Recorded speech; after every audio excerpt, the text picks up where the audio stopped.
আসসালামু আলাইকুম রহমতুল্লাহি বারকাতুহু। ফাইজা রান্নাঘরে আপনাদেরকে স্বাগতম। ফাইজা রান্নাঘরে আজকে একটা রেসিপি নিয়ে আসছি, সেটা হচ্ছে আপনার চেপা শুটকির ভর্তা। এই যে দেখেন, প্যানের মধ্যে আমি পেঁয়াজ দিয়ে দিছি।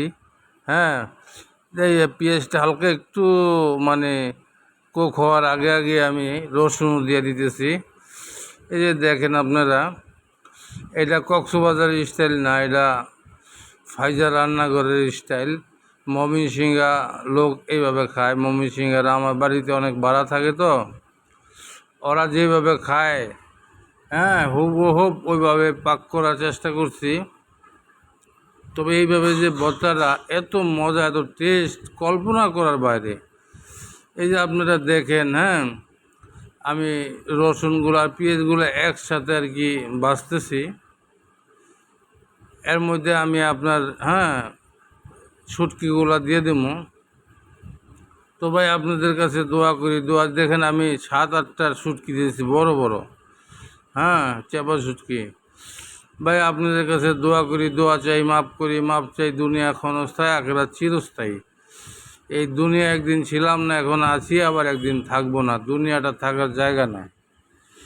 আল্লাহ পাকের হুকুম, হুজুর পাক সাল্লাল্লাহু আলাইহি সাল্লামের তরিকা, দুনিয়া আখেরাতের কামিয়াবি, সুখ শান্তি, ইজ্জত সম্মান, সফলতা। এই যে দেখেন ভাই, আমি নুন দিয়ে দিছি, এই যে শুকনা মরিচ দিয়ে দিছি, ঝাল হবে প্রচুর।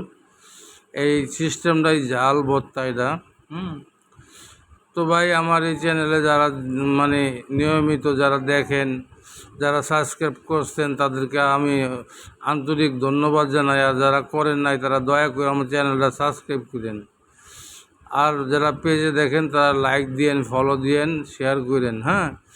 এই যে দেখেন, আমার কালারটা কত সুন্দর আছে। এখানে একটু পানি দিয়ে দিছি আমি। এই পানি দিয়ে একটু কষাইয়া, শুটকিটা অলরেডি গইলে একদম মিলে গেছে। চেপা শুটকি খুব তাড়াতাড়ি গইলা যায়, যেই সেই রকম একটা ফ্লেভার বাড়িছে, সেন্ট বাড়িছে। যে দেখেন, এখন সেন্ট আরও বেড়ে গেছে, সেন্টটা প্রচুর বেড়ে গেছে। তো এই যে আমি দেখেন আবার কাঁচামরিচ দিয়ে দিছি। একবার চাইছিলাম ধন্যবাদটা দেই, পরে দেখলাম যে না, আসলে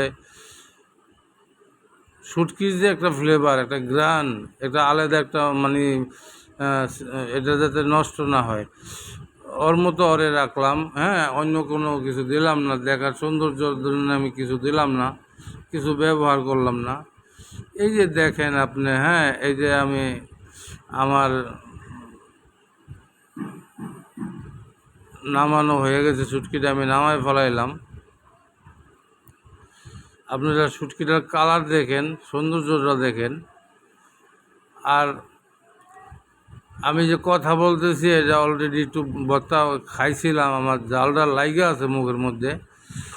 তো ভাই, এই ভর্তা একবার খাইলে মনে হয় যে আর কিছুই লাগবো না। এই ভর্তা দিয়ে অনেক ভাত খাওয়া যায়, আর কোনো কিছু দরকার পড়ে না। তো ভাই, প্লিজ আপনারা যারা আমার এই চ্যানেলটা বেশি বেশি ফাইজা রান্নাঘরটা সাবস্ক্রাইব করে দিয়েন, আর লাইক দিয়া আমার পাশে থাকেন, আর আমাকে পরবর্তী ভিডিও বানানোর জন্য উৎসাহ দিয়েন। আপনি এই জন্য আপনাদের কাছ থেকে আমি বিদায় নেব। আপনারা সবাই ভালো থাকেন, আপনারা সবাই সুস্থ থাকেন। আল্লাহ পাক আপনাদেরকে হেফাজতে রাখুক। আল্লাহ পাক আপনাদের সমস্ত